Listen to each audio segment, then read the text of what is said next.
My students, over hundreds of thousands, have evidence of them being healthier, happier, wealthier, building businesses, traveling the world, building homes, giving to charities, building hospitals, homes all over the world, because they start with a fantasy of what it is that they want to trade their life for.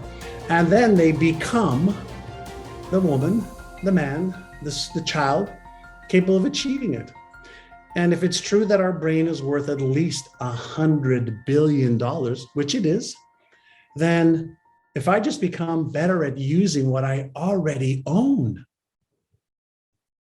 that's where the game is won or lost.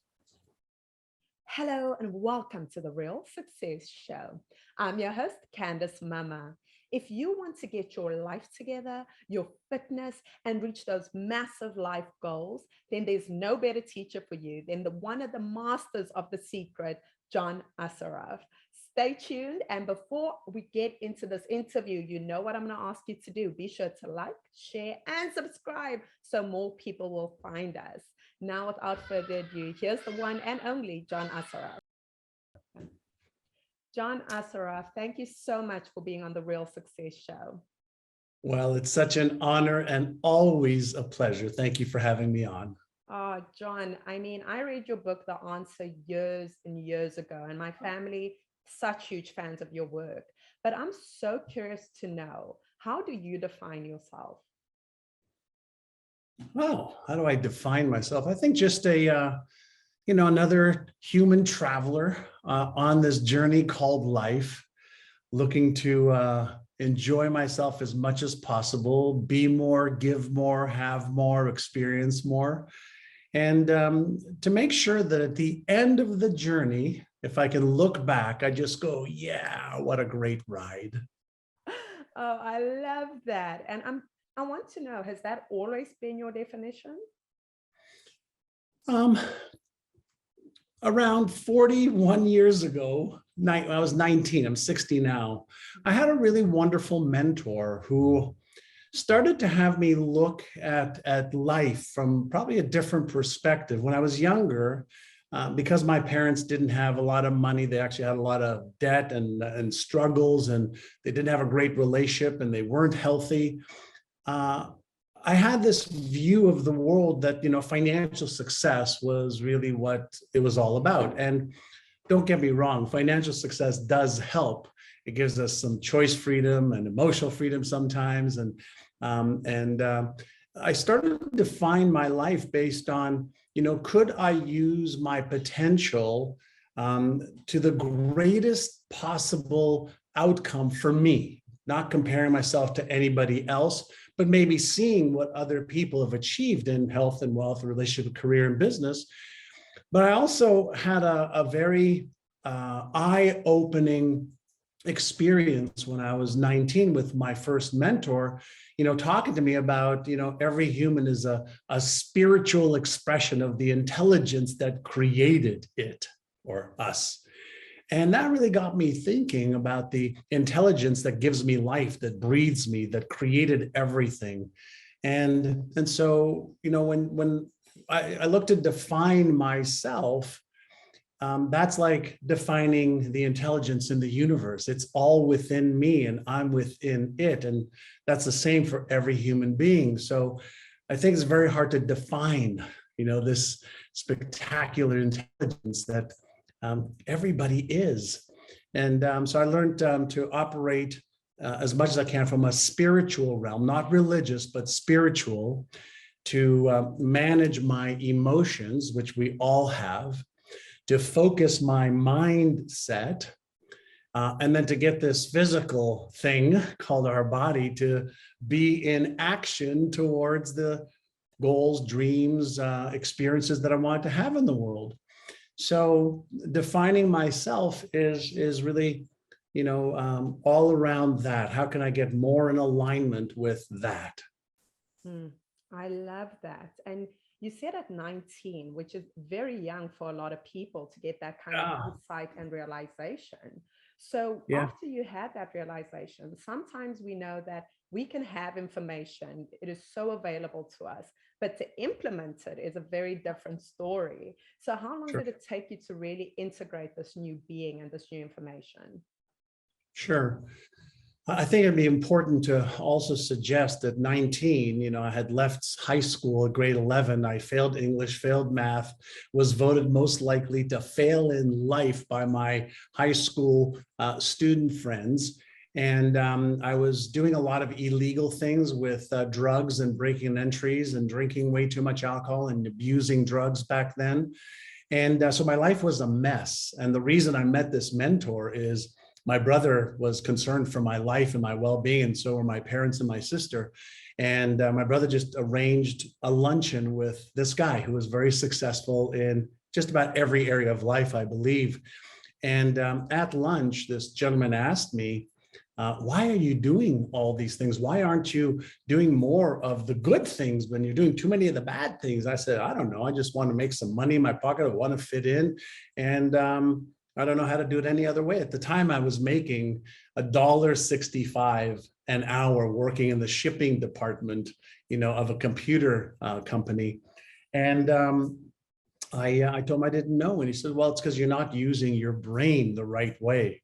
I'm like, what do you mean I'm not using my brain the right way? I already know I'm not very smart.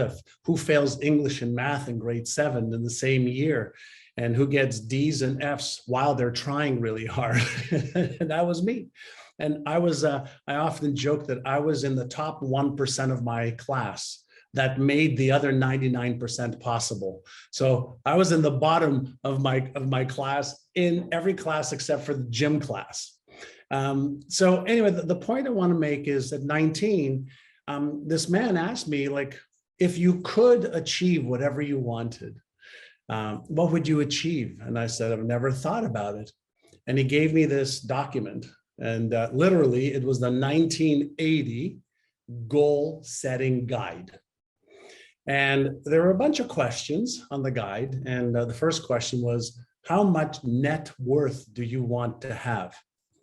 And I looked at him, his name was Alan Brown. And I said, what does net worth mean? And he explained to me what it meant. And they said, then the next question was, at what age do you want to retire? And I looked at him and I said, Mr. Brown, I'm 19. My father, still isn't retired. What do I put down? He said, just pick a number that you would like. So I picked 45. It said, where would you like to travel? What kind of car would you like? What kind of home would you like? Who would you like to help? What would you like to experience? And I just made up stuff that I saw mostly on TV. And I just wrote out this from my imagination, my fantasy. Mercedes-Benz, 4-bedroom house, travel the world, first class, retire my parents, Italian clothes, et cetera, et cetera, et cetera. And he said, this is great. He said, I'm going to ask you one question, and the answer to this one question will determine whether you achieve all of these things. And I remember thinking and feeling like, yeah, right. One question is going to determine whether I achieve all of these things. Well, bring it on. So he got quiet and he leaned in and he asked me, he said, are you interested in achieving all of these things, or are you committed to achieving them? And I remember my brain was going, am I interested? Am I committed? Am I interested? Am I committed? What's the difference? So I asked him, I said, excuse me, Mr. Brown, what's the difference? And he said, if you're interested, you'll keep doing what you're doing. He said, if you're interested, you will keep coming up with stories and reasons and excuses of why you can't. You'll keep telling me you failed English, you failed math, your dad's a cab driver, there's never enough money at the end of every month, your parents don't get along, you're not smart, you're not good enough, you're not worthy to achieve the success that's on this sheet of paper. He said, if you're committed, you will upgrade your identity to match this new destiny. You will upgrade your beliefs, your habits, your skills, and yes, your behaviors. He said, because everything that you wrote down is achievable. So are you interested or are you committed? And I remember like the hair was starting to, stand up in the back of my neck. I was like, okay, this makes sense, right? And I don't know why, but I said, I'm committed. And he reached out his hand. He said, wonderful. Then I will be your mentor. I said, wow, wow, wow. Thank you so much. What's a mentor? And he told me a mentor is somebody that shows another person or a group of people the path, what to do, what not to do, introduces them to tools and resources and people that can help them achieve the goals and dreams that they want. He said, since you are looking to achieve things that I have achieved many, many, many times over, I can show you an easier, faster path. I go, awesome. What do I do? He said, well, the first thing I need you to do is move from where you live, which was 350 miles or 500 kilometers away from where he lived. And then I want you to get into the real estate course because I'm in real estate. I know you can make a fortune in real estate. I want you to take the real estate course, pass an exam, then you'll be a licensed real estate agent. And the first things that came out of my mouth was, you want me to move from Montreal to Toronto? I don't have any money. I don't know anybody here. Like, what am I supposed to live? How am I supposed to get around? How am I supposed to pay? He said, stop. You're already giving me stories and reasons, excuses why you can't. He said, winners make decisions, then they figure out how to achieve what they want. I said, I know, but I have $50 in the bank. He said, stop. There you go again. I said, fine, I'll move. So long story short, literally 4 or 5 weeks later, I moved. I borrowed money from my mother, my sister, and my brother. I got enrolled in the real estate class, paid $500 for a course I didn't have the money for. And I took the class. It was the hardest 5 weeks of my life, but he helped me get through the tests and taught me and challenged me and practiced with me. And on June the 20th, 1980, I got my real estate license. And the reason I remember that date so well is because it's the first test I passed that I didn't cheat on in years.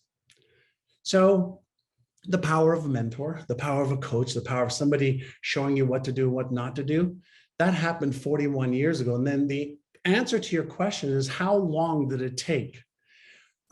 It's been a 41-year journey, but I can tell you in the first 18 months of working with him, I went from making $1.65 an hour to making $180,000 because he taught me how to be a successful real estate agent. I was 20 at the time. So how long did it take? Well, I saw results immediately because he told me the right things to do and then put me in the environment that I did them. And so I became the young man and then a man that can set a goal and then follow through to achieve that goal. And the question I ask people all over the world, if you want to make more money, is there somebody that knows how to help you? Yes. If you want to be healthier, is there somebody that can show you how to be healthier right now? Yes. If you want to have a better relationship, if you want to have greater spiritual connection, if you want to build a business, if you want any result, does somebody have the blueprint, the how to? The answer is yes. And so that means that that's the easiest part of the equation because that's either readable, buyable, watch the videoable, or get coachable. But you have to be committed to the outcome that you want because all the how-to comes after the commitment that you're going to. Wow, that is so incredible. And you mentioned so many key things as you were sharing your story. One thing you mentioned was an upgrade of identity. Yeah. And something I've realized is that a lot of people are very married to the identity they're in. This is who I am. This is the family I was born into. These are my circumstances. And they really are scared. They're afraid to even take the action. So you took that action, you took the jump, you moved forward. And what is the one thing people can start doing when they are afraid, but they want to act? Sure, it's a great question. And behind me, you see that I have this Einstein painting and a Frankenstein's monster up here. Why? Well, that's to remind me and my students that there's a part of my brain that has the ability to imagine, right? Albert Einstein said, imagination is more powerful than knowledge. Why? It says because you can acquire the knowledge, but the imagination is limitless. And you can imagine whatever it is that you choose. But here's the way our brains work for us or against us. So we set a vision, a goals. We imagine a life that we really want. But there's a part of our brain that is always going to look to protect us. And it's going to say, well, what if you go after that vision and you fail? Then what? Then what does it say about who you are as a person? Then what will happen if you invest money or time and you fail? Will you be embarrassed? Will you be ashamed? Will you be ridiculed, judged, maybe unloved? Will you be rejected? Well, we know from simple neurochemistry that we are wired millions of years of evolution to move away from pain or discomfort, whether it's real or it's imagined. So the thing that I would say to somebody who has a fear, I would say, awesome, your brain is working beautifully. It's projecting what might happen in the future if you take action and commit today. That's good. Celebrate that the fear signal has activated. Now, how can you use that fear to fuel you forward instead of letting it drown you into repetition of the past? Now, if we understand the neurochemistry of fear, we know that it's like an accelerated neurochemical, right? So it's kind of like a boost for a rocket ship. Well, the average person doesn't know how to feel fear and do it anyway. The average person knows how to feel fear and it holds them back. That's just a skill that they learn. And so now, either I allow my emotions, fear, to control me, or I learn to recognize it and control it and direct it. So what if I shared with you that there's nothing wrong with your emotion of fear, except if you allow it to control you, and you don't have to. You can learn how to feel fear and then do it anyway. Every athlete feels fear before competition and then moves forward. Every Navy SEAL or astronaut or firefighter or police officer feels fear when there's this potential for danger. How do they move forward? Is it some gift from God that they have? No, it's a skill that they developed. So just like you learn the skill of walking, the skill of learning a language or two or three, just like you learn the skill of math or writing, managing fear is a skill. So there's nothing wrong with fear, except when it's controlling you. There's nothing wrong with other human beings unless they control you.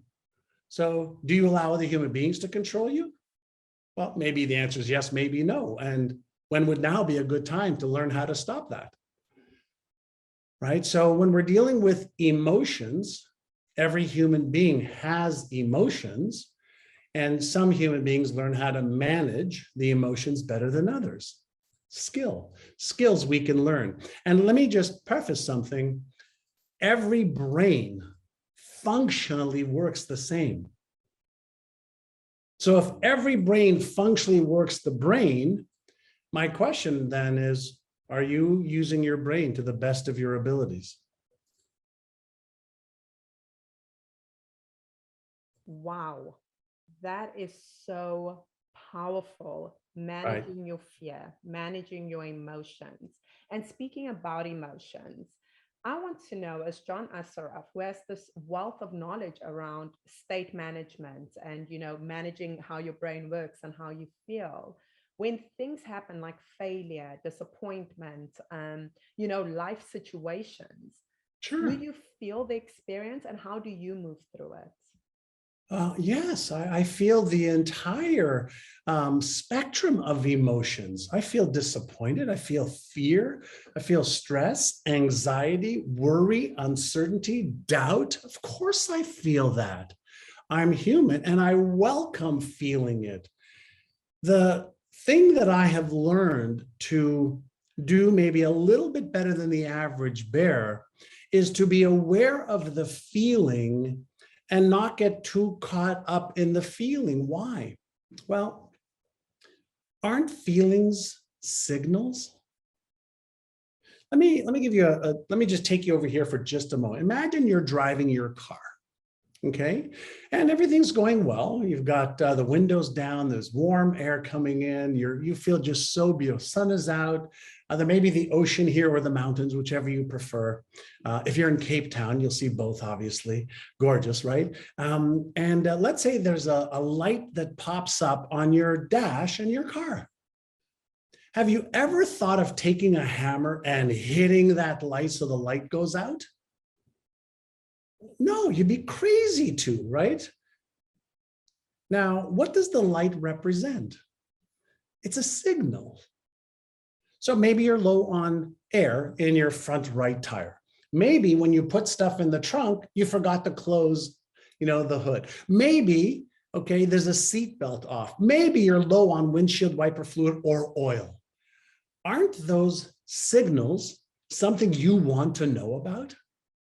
Of course. So let's say I feel fear in taking action. So first, is there a way to stop reacting and start responding? The answer is yes. Reacting happens automatically, and we react at the highest level of our skill. Why? Because the subconscious pattern. But responding means that we're paying attention to the signal. We have enough pause time to then choose a response. So if I'm afraid, or if I'm feeling doubtful or worried or stressed, wouldn't it make more sense and be more powerful if I could say, what's causing this signal? Like, am I afraid of losing money? Am I afraid of being emotionally hurt? Am I afraid of being abandoned, rejected? And like, what am I afraid of? Like, what am I really afraid of? Because it's usually not the thing that we're afraid of. But I'll give you an example. People tell me, it's a known fact that public speaking, okay, for many people is like higher than death as far as the fear. And I tell people, I said, there's not a human being that's afraid of public speaking. And people say, oh no, I am afraid of public speaking. No, you're not. You're afraid of speaking in public and messing up and then being embarrassed or ashamed or judged or laughed at. That's what you're afraid of. So that means that maybe your self-image is what we need to work on, not public speaking. And if we worked on public speaking and upgrading your knowledge and skills on how to speak properly and how to set the right expectations and how to be prepared, then you wouldn't be afraid of public speaking. And if your self-image was strong, you would know that it doesn't matter if you make a mistake, everybody makes a mistake. It doesn't matter if you forget the words, everybody does that. But that doesn't mean anything about who you are as a person or the value. It just means you made a mistake. And tell me one human being that hasn't made a mistake, that hasn't failed. So what if I taught you techniques to frame failure in a way that actually empowers you instead of disempowers you? Oh, you could do that? Yes, of course I could do that. Now, the absence of you knowing how to do that is causing ignorance. Ignorance just means not knowing. When we don't know, we have doubt. When we have doubt, we have fear and anxiety. We have fear and anxiety, we don't take action. So the issue isn't the fear. The issue isn't the stress. The issue is you don't know how to manage it at the level you need to move forward. That you can learn. This is amazing. You said we react at the highest level of our skill. And I think That's right. that is so profound. And It is. John, where do people even begin harnessing that kind of skill to start censoring themselves? Are there any tips, techniques that people can start implementing today that will make them feel different about their life and their emotions? Sure. There's, as you can see behind me, I know you read my New York Times bestselling book, The Answer, and I've got my newest bestselling book called Inner Size. So let's back up for just a moment and ask ourselves a question. let's say you wanted to make your biceps stronger. Okay. What would you do to make your biceps stronger? There are exercises that you can do to strengthen your biceps or your chest or your glutes or your abs or your legs or your cardiovascular system, right? We can exercise. Well, how do you strengthen your core neuromuscles? So is your self-image a neuromuscle that could be strong and powerful and unwavering and unstoppable? And can your self-image be meek and lacking and I'm not good enough and worthy? Can it be, on that spectrum of, wow, what incredible self-image she has, and oh my God, he doesn't believe in himself? Could it be anywhere in between? Of course. So how do we strengthen self-image? Well, we can strengthen self-image by giving ourselves a very small goal and then following through to completion. So we now say, yeah, I did it. I don't care how small the goal is. Follow through to completion. Feel a little bit of fear, do it anyway. Follow through to completion means I'm going to have some self-trust, self-confidence, and self-image of I'm a goal achiever versus I allow fear to hold me back, or I allow stress to hold me back. So now we can behave our way into a self-image that's more powerful. Let's go a different direction, and that's inside out versus what I just said, outside in. Can I close my eyes and can I repeat, I'm so happy and grateful that I'm developing a healthy, self-confident self-image of myself? Can I say the words? Can I activate the neurons in my brain that as I say the words and feel what those words are saying, I then visualize myself with a healthy, strong self-image? Yeah, I can do that. Well, here's what we know. If I can activate the neurons in my brain, whether it's through words, emotions, behaviors, or through activating something called the occipital lobe in the brain, one of the biggest lobes in the brain, I can actually fire neurons or brain cells in my brain. And if I do that, let's say every day for 3 to 4 minutes, nothing's going to happen in day one, other than we're going to feel good for that moment. Nothing's going to happen in day 2 and day 7, although we're going to feel maybe, hey, this is kind of like good. I feel good. But nothing happens in the first 7 days of building your bicep muscle that you can really see. But on day 7, day 14, day 21, day 30, no differently than a Hollywood actor who gets a new script, doesn't know the script when they first get it. But after a week of practice and rehearsal, after a month of practice and rehearsal, they don't need the script anymore. They can recite it and they can be the part. Oh, so if I repeat a pattern, thought, emotional behavior, language, over and over enough, and I follow through with acting that way, I could start to think and feel and behave in line with that new identity and self-image. Yeah, that's how you build your neuromuscle. Can I do that for self-confidence? Yes. Can I do that for beliefs that don't empower me? Can I choose a belief that will empower me? Yes. Like you weren't born with any beliefs. You weren't born with any fears. You weren't born with a self-image. You weren't born with any amount of confidence. Predispositioned genetic coding? Yes. But we know that epigenetics overrides genetics. So I can actually deliberately and consciously let go of what isn't serving me or what may be weak, and I could deliberately strengthen it. Now, I might start with 1 minute a day, and I might end up with 15 minutes a day. Now, let me ask you a question. Would it be worth to invest 15 minutes a day to inner size so that you can become, experience whatever you choose in life? For me, it's worth it. I've been doing it for 40 years, and I guarantee you it's worth it. My students, over hundreds of thousands, I have evidence of them being healthier, happier, wealthier, building businesses, traveling the world, building homes, giving to charities, building hospitals, homes all over the world, because they start with a fantasy of what it is that they want to trade their life for.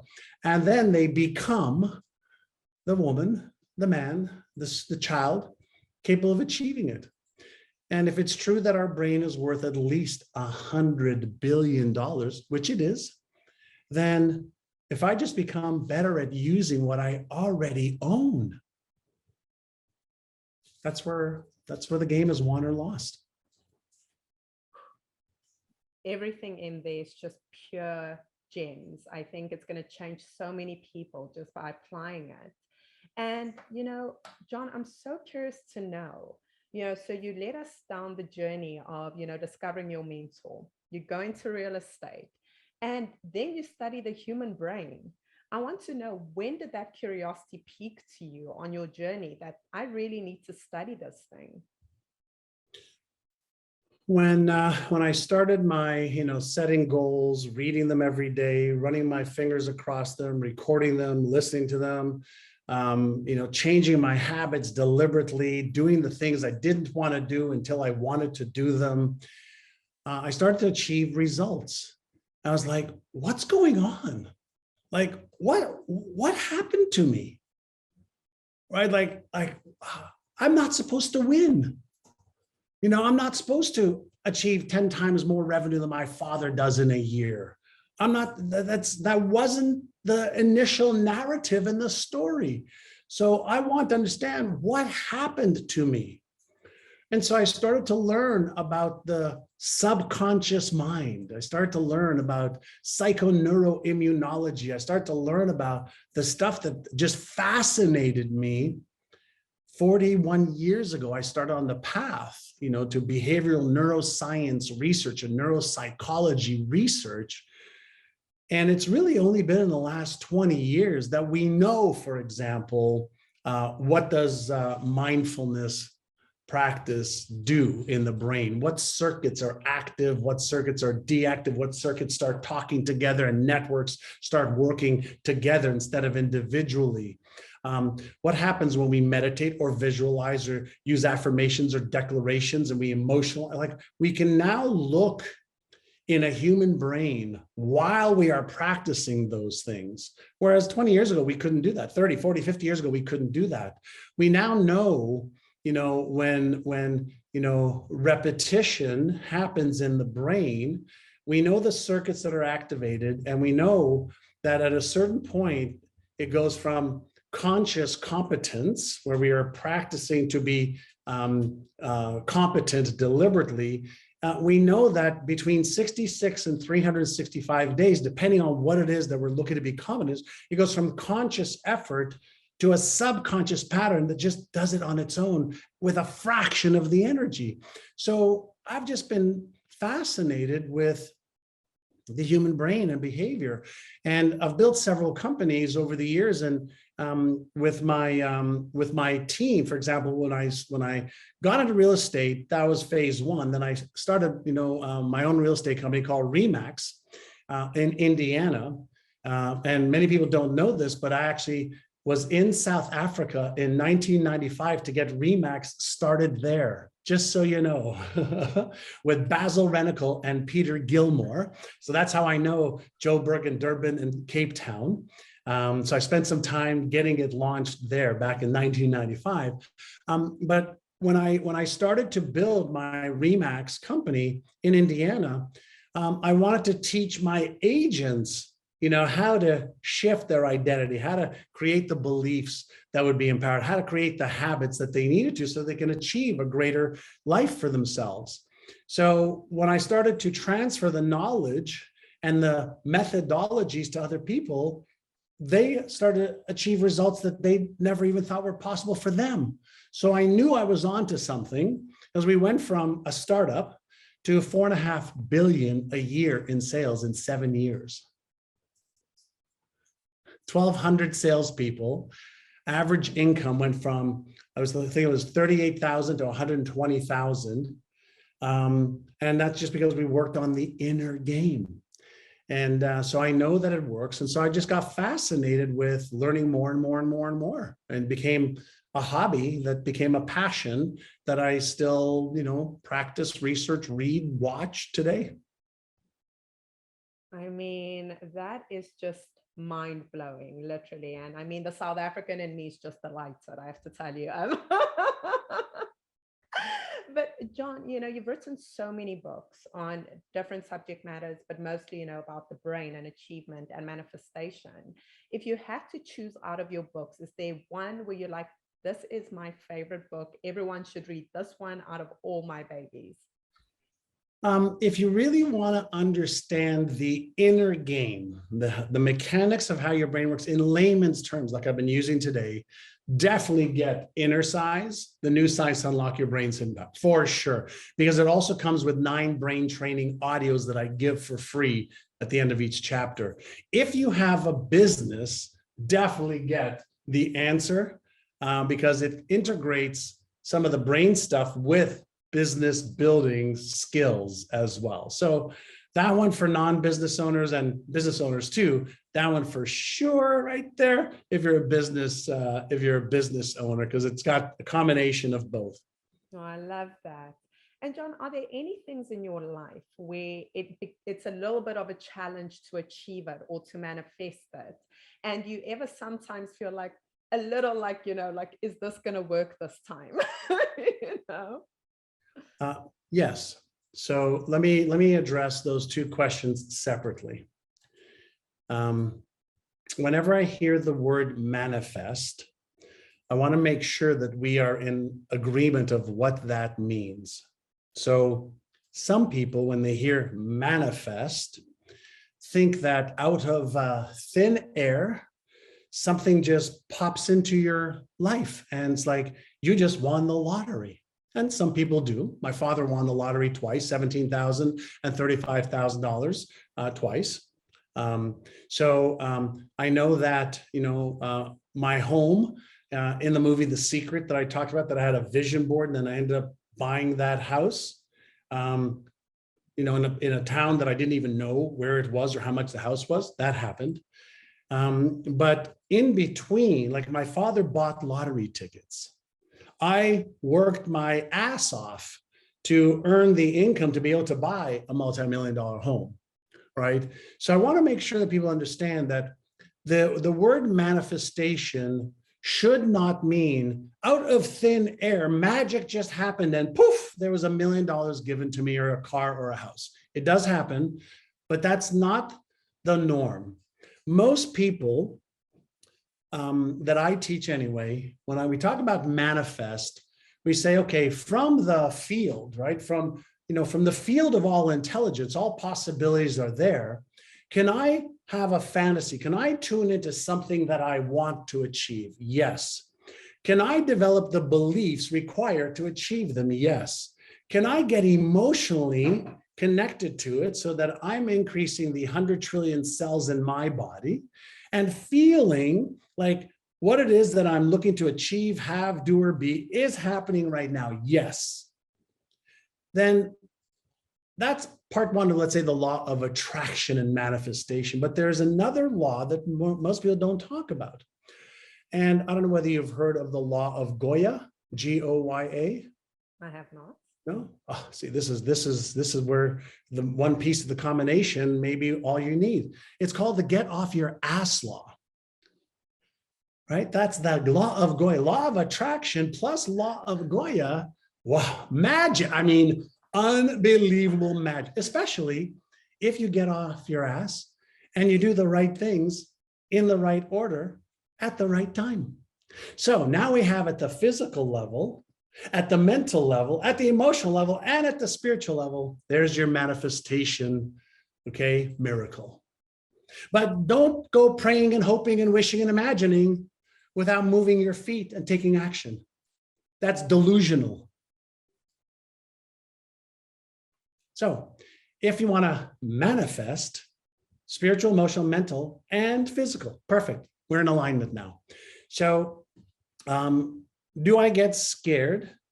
Yes.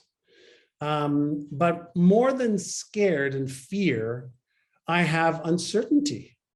I have doubt. Because what happens is, let's say I'm achieving this in my life, whatever this is, okay? And let's say I say, well, I want to set a goal, a new, big, audacious goal, and that goal is up here. Well, what do I need to believe in order to make that a reality? Do I believe that now? Yes or no? Do I have the habits to achieve this? Yes or no? Do I have the knowledge, the skills, the tools, the resource to achieve this? Let's say the answer is no. Well, that's going to cause fear. That's going to cause anxiety. That's going to cause doubt. I'm okay with that because there's nothing wrong with the signal of doubt or fear and anxiety. Think of the word stress for just a moment. Like, what causes the stress circuit to activate? And the stress for me mean you're going to be stressed with the same thing or vice versa. No. So why don't we define stress as when the current demand exceeds your current capacity?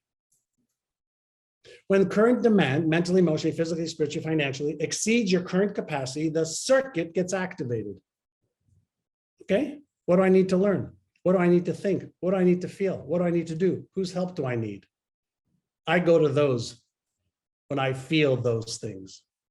So I don't have a problem with the feeling of doubt, the feeling of uncertainty, the feeling of stress, the feeling of, I don't have a problem with those because they're phenomenal signals to help guide me along my path so that I can become more, so that I can achieve more. So I set big, hairy, audacious goals that in many cases, I only have 25% of what I need to achieve them. Which means I'm going to be in a state of undoubt, certainty, confusion, overwhelm a lot of the time. Okay, I'm going to achieve the goal no matter what. I'm going to make progress towards the goal every day, every week, every month, every quarter, every year. And chances are I'll achieve the goal, or I'll come close, or I won't. So let's say I won't. So what does it mean about me? That I'm not good enough? I'm not worthy enough? I'm not smart enough? Or does it just mean I didn't achieve the goal? I give the meaning that I want, that it will empower me. I have failed more times than most people will even try. And that's why I succeed. Because I don't take failure personally. I don't take feeling ignorant or dumber than personally. There's always somebody with more knowledge, more skill, more awareness, more abilities than me. But nobody will outwork me towards the goal consistently. Oh, wow. Wow. And wow. I can always hire people who play at things I have to work at. Oh, that was just like power snippet. And, you know, I want to ask you, John, I love that you firstly define manifestation. I think that is so important. The two combined create the life that you want to live. And I want to ask you, once you are implementing, you know, the law of attraction and the law of Goa, Goya. Goya. I want to know, where is the space for surrender? Is there ever a point where you can be doing too much and actually causing yourself harm? Maybe you're physically burning out, or you're not surrendering. Yeah. So, you know, one of the things that I practice is surrendering, allowing, releasing. And so listen, every morning when we wake up, you know, we rejuvenate, recover at night, hopefully through a good night's sleep, which is part of a peak performance strategy, is getting good sleep. We have a certain number of attention units that we bring to the day to deal with the challenges, the opportunities, whatever it is that, you know, we need to do. And if we deplete, think of it as a bank account.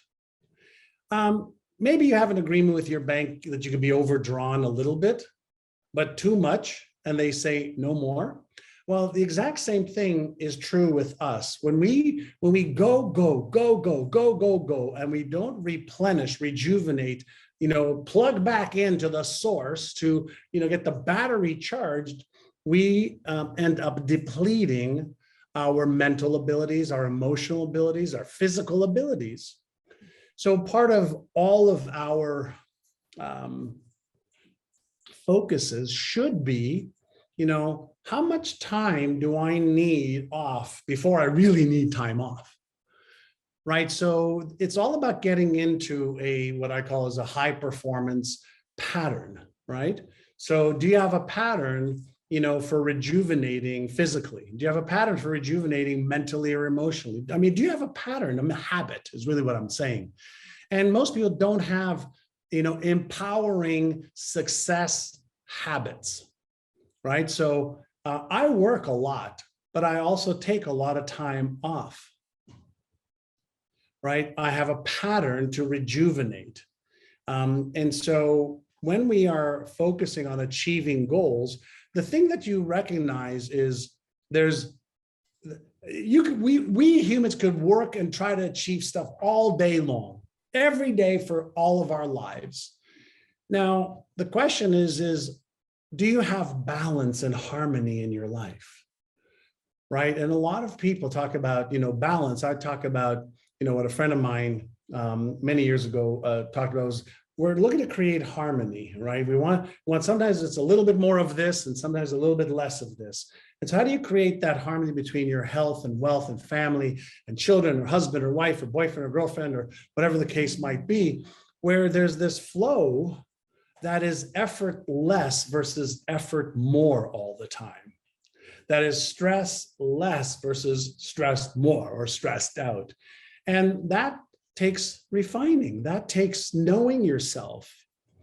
That takes a commitment to leveling up your game so that you can show up, the best version of yourself when you need to be the best version of yourself. We don't always need to be the best version of ourselves, but game time, right? We need to be the best version of ourselves. So the key is, can I create this harmonious balance in my life where I could take care of and for me, it's around spiritual, emotional, mental, physical health and well-being. For me, it's a matter of contribution. For me, it's a matter of making a difference.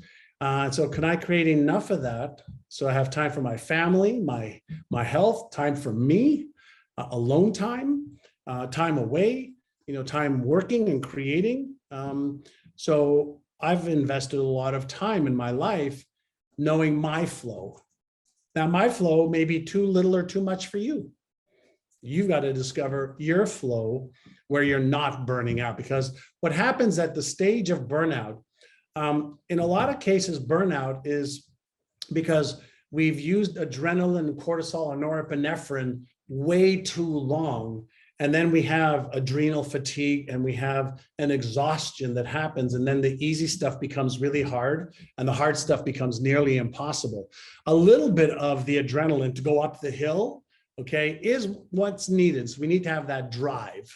But that drive is the same as, petrol in the car. At a certain point, it's gone. And then you might have a great car, but it doesn't want to go anywhere. So we need to replenish before it's empty. I love that. And I know you've been focusing on health and teaching and educating people around health. Why did you start leaning into that? When I was younger, I was really healthy. Then I became sick with ulcerative colitis, and then I got that under control using the mindset and the skill set and the behaviors. And then in my 40s, I was focusing so much on business and growth, and I ended up being unhealthy again. I was right now, I weigh about 198 pounds, which is, 85 kilos, but I got up to 243 pounds at one point, which is, like 108 kilos, a lot of difference. And I was 33% of my weight was body fat. My liver was fatty because I was drinking too much alcohol. I was eating too much sugar. I was borderline hypertensive. I wasn't sleeping well. I was puffy. And even though I'd achieved some success in a couple of areas of my life, this area of my life was like going in the wrong direction. And so I said, stop, you're on the wrong train, going in the wrong direction, and you're picking up speed. And I was 48.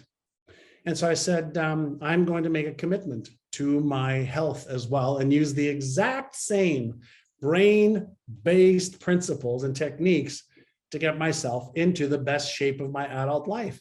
So over a 2-year period, not a 2-week period, not a 2-month period, over a 2-year period, I focused on the mindset, the skills that I needed, and the habits that I needed, not to release the weight, but to release it and keep it off. Totally different focus. So I wasn't focusing on short-term solutions to get rid of 30, 40 pounds of fat, because I knew the neuromechanics of that would mean that I would gain it all back, because I did before. So I focused on, how do I systematically change my self-image and identity around my weight and health? How do I develop the beliefs, the habits, the skills required to release the weight, get healthy, and keep it that way? And that was 12 years ago. And I'm just working on making it healthier and better and better. And I'm in better shape today at 60 than I was at 40. And, other than some Tylenol or Advil for some sore muscles from working out, I don't take any medication, not for anything. And my goal is that I won't need any, as I get into my 60s or 70s, or something unforeseen may happen, of course. But the focus is health and well-being, energy and vitality, right? That's my focus. Those are my habits now. And I just tweak and adjust and tweak and adjust and tweak and adjust, no differently than a professional athlete, will tweak what she does to get better and better and better, and to create the empowering habitual patterns. So I focus on it every day. I absolutely love that. Keeping the machine working in order to achieve all your other goals.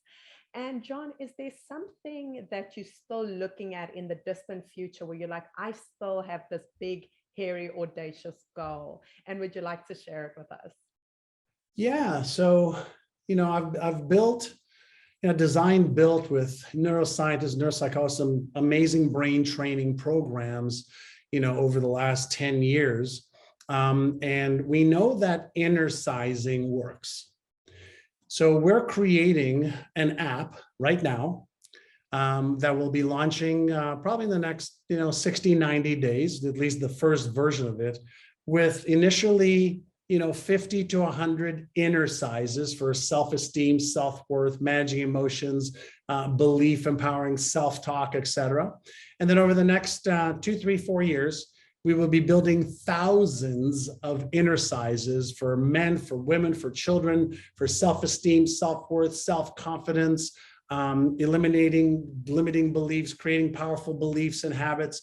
So we're already in production right now. And so that's the next big project that I've been working on with the team for about a year now. Oh, I love that. And I cannot wait to use the app. I'm so excited. I was like 60 to 90 days writing it down now. And John, we are towards the end of our interview, and I've got 2 final questions for you. The first one is, what is real success to you? Harmony. Harmony in my life, where I have a spiritual connectedness to the source of all supply, that I have my emotional, mental, and physical health and well-being, that I'm an excellent father to my children, husband to my wife, brother to my sister and brother, and friend to my friends, that I contribute to mankind in a way that makes me feel proud, but also in a way that respects life itself. And then that I can have amazing fun and experiences along this journey. And those, by the way, are my top 5 values. And so that's success to me. My values are my success. So if I can live my values, then my life is a success. Oh, that is beautiful. And the final question for you, John Assaraf, is, what is something about you that we will not find on Google? What about me? Well, one of the things is I eat some of the hottest peppers in the world, including ghost pepper and Trinidad scorpion pepper. And I make some of my own wickedly hot sauce with truffle oil and raspberry and peaches and some of the hottest peppers in the world. So it's very, very high flavor and very, very hot. So most people don't know that about me. And I just developed this tolerance and passion for combining flavors. And I like really hot stuff. Oh my goodness. Is this going to hit stores at any time? Is it already in stores?